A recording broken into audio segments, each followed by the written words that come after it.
Lesson 24. Today I'm reading 2 Samuel 18 from the New National Version, Australia's anime version.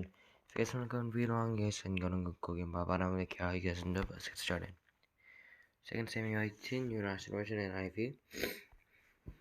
David mustered the men who were with him and appointed over them commanders of thousands and commanders of hundreds.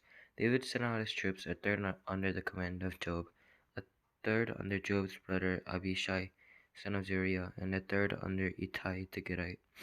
The king told the troops, I myself will surely march out with you. But the men said, you must not go out.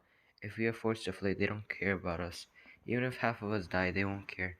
But you are worth 10,000 of us. It would be better now for you to give us support from the city. The king answered, I'll do whatever seems best to you. So the king stood beside the gate, while all his men marched out, in units of hundreds and of thousands. The king commanded Job, Abishai, and Ittai, be gentle with the young man, Absalom, for my sake. And all the troops heard the king giving orders concerning Absalom to each of the commanders. David's army marched out of the city to fight Israel, and the battle took place in the forest of Ephraim. Then there Israel's troops were routed by David's men, and the casualties that they were great, 20,000 men. The battle spread out over the whole countryside, and the forest swallowed up more men that day than the sword. Now Absalom happened to meet David's men.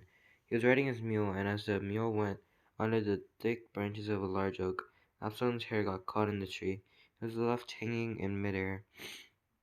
But the mule he was riding kept on going. When one of the men saw what had happened, he told Job, I saw Absalom hanging in an oak tree. Job said to the man who had told him this, What, you saw him? Why didn't you strike him to the ground right there? Then I would have had to give you 10 shekels of silver and a warrior's belt. The man replied, Even if 1,000 shekels were weighed onto my hands, I'll not lay a hand on the king's son. In our hearing, the king commanded you and Abishai and Attai, protect the young man Absalom for my sake. If I had put my life in jeopardy, and nothing is hidden from the king, you would have kept your distance from me. Job said, I'm not going to wait like this for you. So he took 3 javelins in his hand and plunged them into Absalom's heart, while Absalom was still alive in the oak tree. And 10 of Job's armor bearers surrounded Absalom, struck him, and killed him. Then Job sounded the trumpet, and the troops stopped pursuing Israel, for Job halted them. Oh, sorry guys. They took Absalom, threw him into a big pit in the forest, and piled up a large heap of rocks over him. Meanwhile, all the Israelites fled to their homes. During his lifetime, Absalom had taken a pillar and erected it in the king's valley as a monument to himself, for he thought, I have no sons to carry on the memory of my name. He named the pillar after himself, and it is called Absalom's monument to this day. David mourns.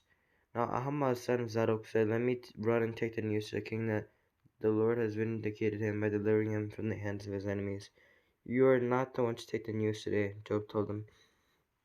You may take the news another time, but you must not do so today, because the king's son is dead.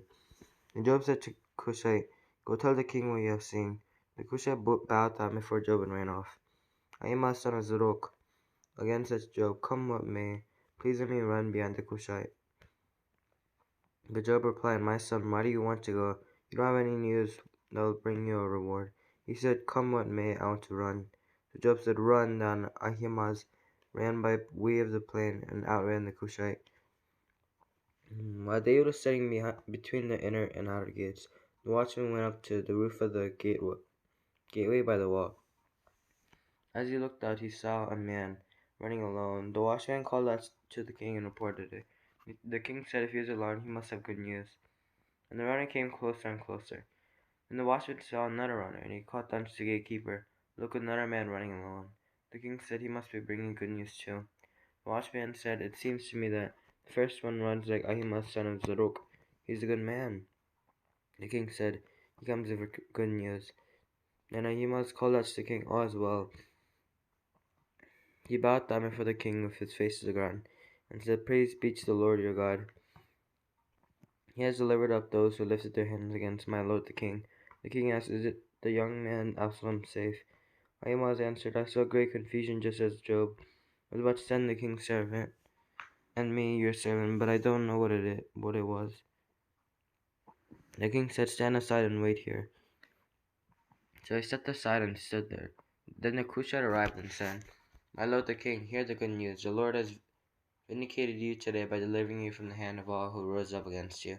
The king asked the Cushite, "Is the young man Absalom safe?" The Cushite replied, "May the enemies of my lord the king and all who rise up to harm you be like that young man." The king was shaken. He went up to a room over the gateway and wept. As he went and said, "Oh, my son Absalom, my son Absalom, if only I had died instead of you, oh Absalom, my son, my son." Okay, guys, I hope that you guys enjoyed. Make sure to subscribe. Make sure to click that like button. Make sure to click the bell to get notified when I post. Anyways, I hope that you guys enjoyed, and I'll see you guys next time. Bye.